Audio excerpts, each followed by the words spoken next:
Am I living under mind control when everything I know about is Hollywood?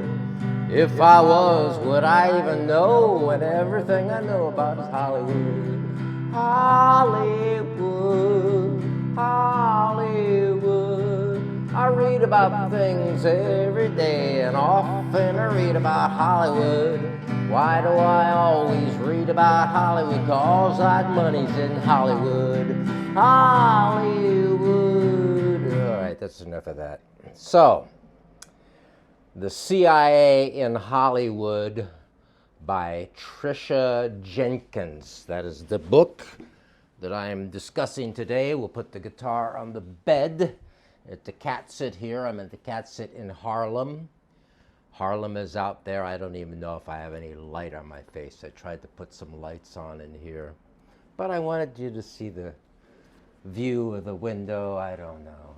It's just kind of just trying to make it interesting, because I know that, you know, we're out there suffering. We're out there trying to overcome the mind control we've been subjected to so we can be like healthy humans and thrive in our desperate little lives here. Here is a cactus flower up at the cat sit where I am. I noticed these beautiful cactus flowers that have bloomed. Of course, you know, being so referenced to media and cinema, what do I think of when I think of cactus flower? A stupid movie with Goldie Hawn like 50 years ago. Cactus flower. Isn't that dumb? I'm sorry. This is Harlem. I'm not only a cat sitter, I am also a newt sitter. There is the newt. The newt gets dried worms, and I will feed the newt. Before the newt used to not really. The newt's been around like a long time, like 10 years or so, and the newt used to not eat very much at all, and would kind of never appear. It would just kind of be down there in the rocks and stuff. But lately, in the past few visits here, cat sitting and newt sitting, the newt has been really kind of hungry and wanting to be fed like every day, where before it was like fed like rarely. So I don't know. So the CIA in Mind Control: How the Agency Shapes Film and Television by, as I said, Tricia Jenkins. Tricia Jenkins is an associate professor in film, television, and digital media at Texas Christian University in Fort Worth. She has published several articles on the CIA in Hollywood and on the spy genre more broadly. So, Texas Christian University was a good, I don't know if she's Christian. She didn't talk about her Christianity. These institutions, I don't know. Anyway, what do we have here in this book? It's kind of, well, it is a, you know, it is a university, University of Texas Press. I guess, is that the same as Texas Christian University? It seems like it's a different place. They probably have lots of universities and colleges and Christian stuff out there in Texas, which is out that way. Like, well, kind of that way, way far. I was in Texas once. I was driving to Mexico. This is after my mother died, so I had some money, and I had this little yellow Honda. This is around like, I don't know, 1980-ish. And it was a Honda Civic 5-speed, you know, it was one of the little tiny cars, so it was pretty cool. Anyway, I was driving to a voice workshop in Mexico with all these Bennington students, which, you know, ended up having this big impact on my life years later, and still is involved with affecting what goes on in my life. But there was a big ice storm when we were driving through Dallas, and it was really kind of scary. And that was my experience of Texas, just driving through. I've never gone there and visited. I've never been to the famous Austin or Houston or these places. So the CIA in Hollywood. So what she talks about here is how the CIA, well, is in Hollywood, and what they do, what their interests are, why they are. She starts out by she tells us that the CIA did not officially enter Hollywood, did not actually hire or designate a agent to deal with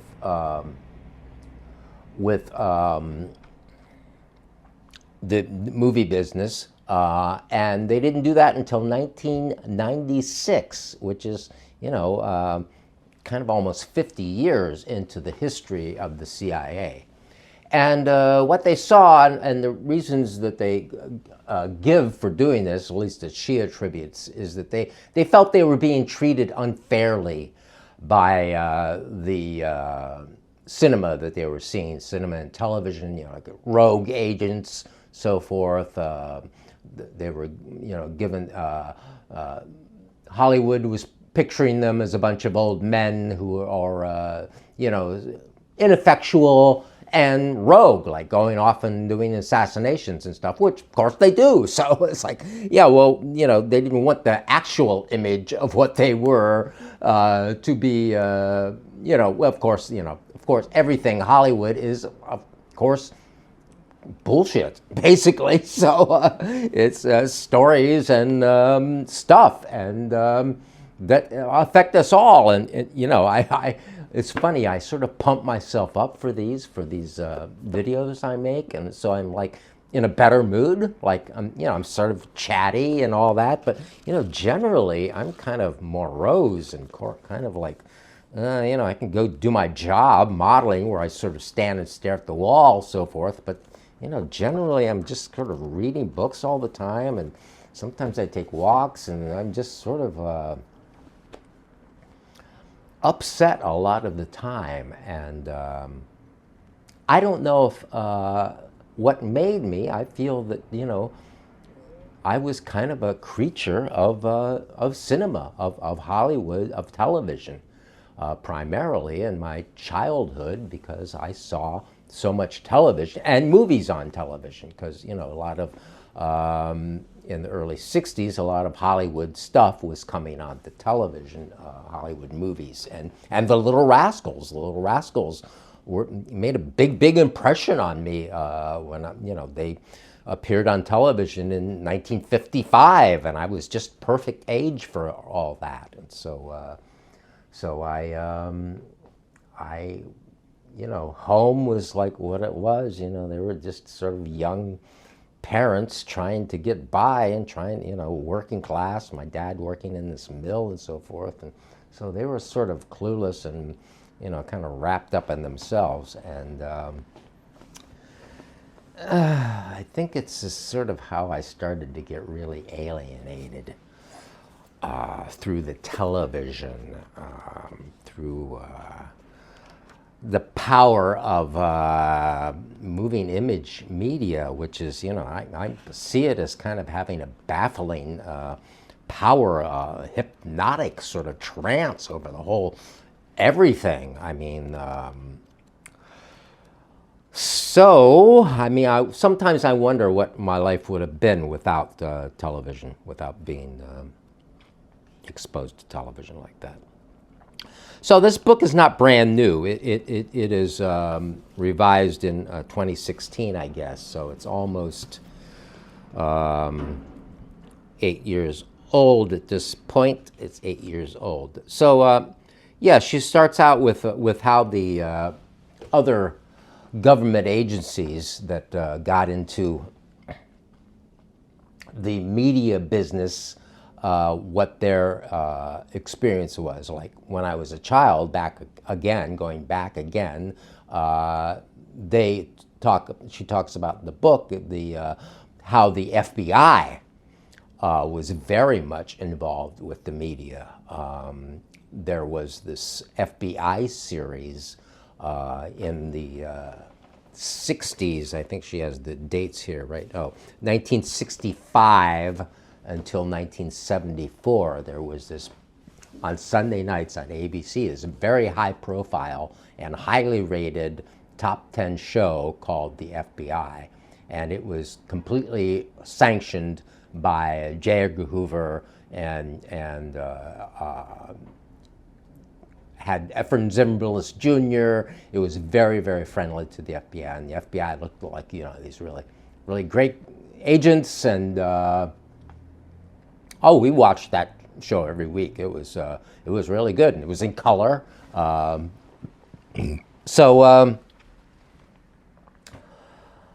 The CIA looked at this and said, oh, yeah, okay, well, gee. And the military, the Department of Defense, had been doing this for years and years and having these military liaisons. And they had something to offer, the military, because they, when productions came to them seeking assistance or consultations or anything, they also could offer things. It's like, oh, I have an aircraft carrier. Would you like to have that in your movie? Or I have all these troops who can march around. You want them in? Well, I have these jets who could be in your movie. You want that? Well, if you want that, then you can't say this, this, this in your movie. And you really should say this, this, this. So, you know, to boost the image of the military and, you know, increase recruitment. There's a lot of talk about recruitment in this book and how the CIA intends to recruit and how they're going to be using the media to recruit. So they saw what the Department of Defense was doing and the FBI was doing with media, and they wanted to be involved themselves. So they got more involved directly with the media, and in the 90s, late 90s, they were pushing this series, you know, Real Cases of the CIA. Basically, a copy of the 1960s FBI series I was just talking about, and they were going to change their image by presenting this series that they were very much in control with, just as Hoover was very much in control of the FBI series. Well, that tanked. It didn't work out. It never aired, and so they were left, you know, trying to figure out what to do next. So they did hire this guy to be the agency officer, and he was starting to make all these connections. And they did produce a couple of a series called The Agency with Jennifer Garner, and a movie called In the Company of Spies, and both of these were on Showtime Network. Interesting enough, I don't know what that implies, but both of these were on the Showtime Network, and a lot of FBI involvement went into these, and particularly in the Company of Spies. It all even opened at the Langley FBI, Langley, Virginia FBI headquarters. So, I mean, CIA headquarters. So they had, you know, they could use the CIA as location, the headquarters in Langley as a location. They could, or they used, they gave them all these company men to be like extras, company people to be extras. And so, you know, all this stuff costs a lot of money for, you know, I worked in movies quite a bit 10 years ago. And, you know, an extra, I don't know what it is today, but an extra is going to cost you a couple $100 a day, probably. And so these people were, you know, just FBI agents. I think they probably still had to pay them, but just because of SAG after rules, but maybe not. I don't know. Maybe because it's the FBI or the CIA, they can do anything they want. See, I keep exchanging the FBI for the CIA. This is about the CIA, as it says right here on the book. If I reference the book, I can see right in front of me CIA, which stands for Central Intelligence Agency. We are spies, and we are good spies. I am a counter spy from the other side. I was brought in here from East Germany. We were Nazis then, yes, that's true, but now we are fighting the communists and helping you, FBI, fight the communists. So we're all on the same page, finally, right? What kind of accent was that? Doesn't matter because, you know, this is just my YouTube thing. It's not really Hollywood or the movies, so it's just for fun. So yeah, and the Company of Spies and the Agency, neither of which I have watched. They mention a bunch of movies in here, none of which I watched. So I watched the movie last night. I watched a Lifetime movie last night about, let's see, what was it called? The Abduction of Elizabeth Thomas. That's what The Abduction of Elizabeth Thomas. It was produced by Elizabeth Smart. It was basically about a kid that is raped by her high school teacher. So it was quite good. It was a Lifetime movie. I like Lifetime movies.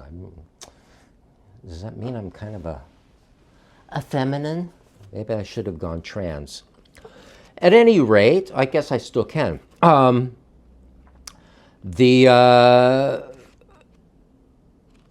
She talks about how the CIA didn't look so good after 9/11 or after the fall of the Soviet Union, which they were not aware that the Soviet Union was up. You know, this is, you know, like billions of dollars go into the CIA. So in 1991, around that time, they're like telling the president and everything, oh, the USSR is just growing, the economy is growing, everything's great there, blah, blah, blah, when in fact the CIA completely missed that the whole thing was imploding, falling apart, and the CIA missed that the USSR was no more, it vanished. So this kind of level of incredible incompetence. And then 9/11, they didn't know, or didn't follow up what they knew about 9/11, whatever, if it was not an inside job, and I'm on several fences this way or that way. So, she talks about that they didn't even know about that. So they had a kind of a crappy public image around, the end of the 90s and into 2000s. 9/11, of course, was 2001. So they needed to polish up their image because people. It's just people that have jobs and need money and keep having the money delivered to them from the government so they can keep their jobs doing whatever they're supposed to be doing, all secretly, all with these massive budgets, and it's just, I hate it. Basically that Truman signed this national security thing in 1947 that created this ridiculous agency that allowed to do assassinations of foreign people, whatever, and oh, by the way, it can all be secret. You sort of have a House Oversight Committee, but don't worry about that either. It's like it's just horrible. And and they tearing apart governments all over the world, and I hate it. I really do hate it. So so she talks about some of the productions. I'm not going to talk about any of them because I didn't really see them. Talks about Argo and how that was quite involved with the CIA, and now that's such a tidy little movie. Argo and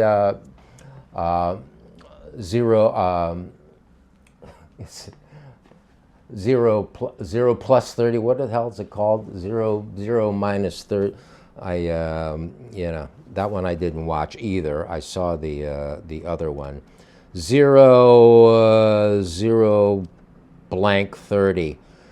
Whatever. Zero. It's such a stupid name. so like technical and like, oh, we're so tactical, and we're, you know, the one where they go and murder bin Laden. They don't capture him, so we don't get to hear what he has to say about the CIA and how they created him. No, they just go out and murder him. So yeah, what the, you know, what the movie Zero Blank 30, made by the same woman that made the Hurt Locker, who used to be married to James Cameron or whatever. Anyway. So Bigelow, Catherine Bigelow. I saw the Hurt Locker. I didn't see Zero Blank 30, Zero Military 30, which was given all this CIA. You know, she talks about how they took all these pictures of the raid in wherever it was, and into Pakistan, where they say they murdered this Osama bin Laden. So they, she talks about how the CIA and the military, the Navy SEALs, they had all this footage, like of the raid, of the bin Laden, of the military burial at sea, or the burial at sea, disposing of him, rather than autopsies, and you know, of course, they didn't capture him and bring him back. So she talks about them having all this footage that they refused to let us have, because it would encourage the enemy. The enemy, the other side, would see you know, this humiliating killing of their leader, supposed leader, and would be enraged. So therefore, we're not allowed to see them either. But what they do is they completely sanction and help on every stage of the game this movie that Catherine Bigelow made, that tells the whole story and shows the whole story after this whole long 25 minutes of torture of a guy that claimed that that's how they got the information. This is the only torture they got that was any productive. You know, there's one CIA agent that went to prison for the torture, and he went to prison because they talked about it, not because he did it. John Kiriakou, you ever hear about him? Great guy. Anyway, Zero Dark 30. Dark 30. That's it. Not childish, you know. Zero Dark 30. The Dark Knight. Movies, and they're dark. I'm not really that into movies. I read a lot of books. I feel like I've been damaged by the movies. I feel like we've all been damaged by the movies. Like, things are bad, you know. Things are kind of bad personally for me. I'm not exactly what you see in these videos. I kind of like, I'm on, you know. So a lot of people are very depressed and upset, and you know, maybe it's the training lab of the media we've all been watching for the past 100 years that has contributed to this, because it's basically the prime education that we all get, not from schools. I certainly was, you know, I tolerated school. I went through school, but I paid attention to the television. So you know, and I hear from people all over the world. Anthony Monahan, I hope you really are well, and I'm concerned about that, because, as I told you, she then goes into whether this is really legal at all. Like, it's not really legal. It's kind of unconstitutional for the government to use what we've given them to control our thoughts. Basically, they are not allowed to propagandize. They're not allowed to use their resources to as propaganda for against us, the citizens. They're supposed to do that, to other people. Oh, the 0 Dark 30 torture stuff.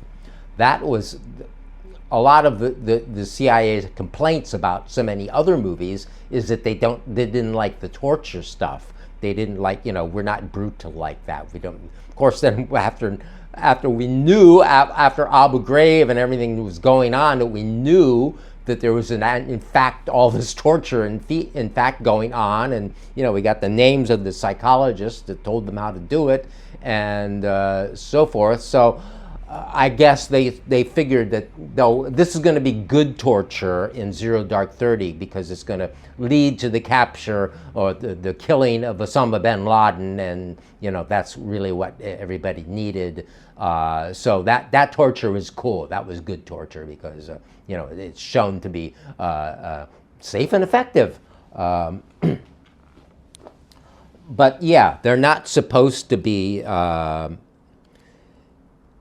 Puffery was one of the words from the government instructing itself what to do. You're not allowed to do this puffery, use its own resources to puff up the image of your agency, which is exactly what they do. And also, it's a free speech issue if they say, like the military says, oh, we like your production, we like what you're saying about the military, so you can have $1 million worth of free crap for your movie, but these other people we don't like, they're kind of being critical of the military, so they cannot get that stuff. So they are affecting the free speech. This is, a government, free speech is a government issue, it's not a corporate issue. And so that is a violation of free speech in that they are determining by the type of speech that is being proposed in the production to decide whether they want to contribute or not. So they should just not do it at all. If they're going to do that, I mean, I don't really need to see all this hardware in these movies. I don't go to these movies. I didn't go to see Top Gun Revisited or Maverick or whatever. Maverick. He's such a maverick, isn't he? Tom Cruise, what a maverick. I didn't see the original Top Gun either, so no, I really don't like these kind of movies that I know are propaganda. So that's why I haven't seen them. I haven't seen Argo. I haven't seen 0 Dark 30. I never watched The Agency. What are some of the others? There are a couple here that look kind of more interesting because they are a little more critical of the agency. Alias, apparently that went kind of off the grid after the first season was kind of under the control of the CIA, but after that it went somewhere else. Another one I didn't see. I didn't really watch that much stuff. I did watch the Lifetime movie. Yeah, that's kind of my speed, Lifetime movies. So anyway, I guess you shouldn't pay any attention to me because I'm a Lifetime movie viewer, so I just like nice. It wasn't very nice. It was kind of a horrible kind of issues. I just don't really need to see planes flying around and cars driving around and big superheroes knocking down the city. It's just like, it's just sort of boring to me. So, do I need to talk anything more about this? It was kind of an interesting book, I thought at the beginning it was a little dry and academic. I thought, was this sort of like one of those PhD dissertation things? Well, not that I've ever read a PhD dissertation or know what that sort of thing exactly is. Oh, she talks about Homeland too, which is another one that I never saw, that is quite friendly to the CIA. But apparently that's where they're in 0 Dark 30 and Homeland. They're being a little more easy on their on their image, because they're taking the good with the bad. If they're like, okay, we did something horrible, they show us doing something horrible, but on the whole we look really great, so we'll go with that. That's sort of what goes on in these things. So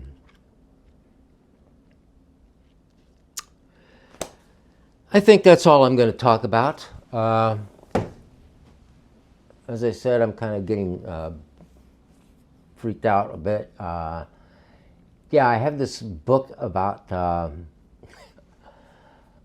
Hitler's legacy in there in the other room. But the new book by Paul Theroux about Eric Blair, George Orwell in Burma, is waiting for me down at the library. I got a notification downtown, so I might go down and get that book today so I can start in on the nice big novel, which I think would be good after all these supposed facts. So I think we'll close it all out there. Thanks for watching, and like and subscribe, huh? Talk to you later.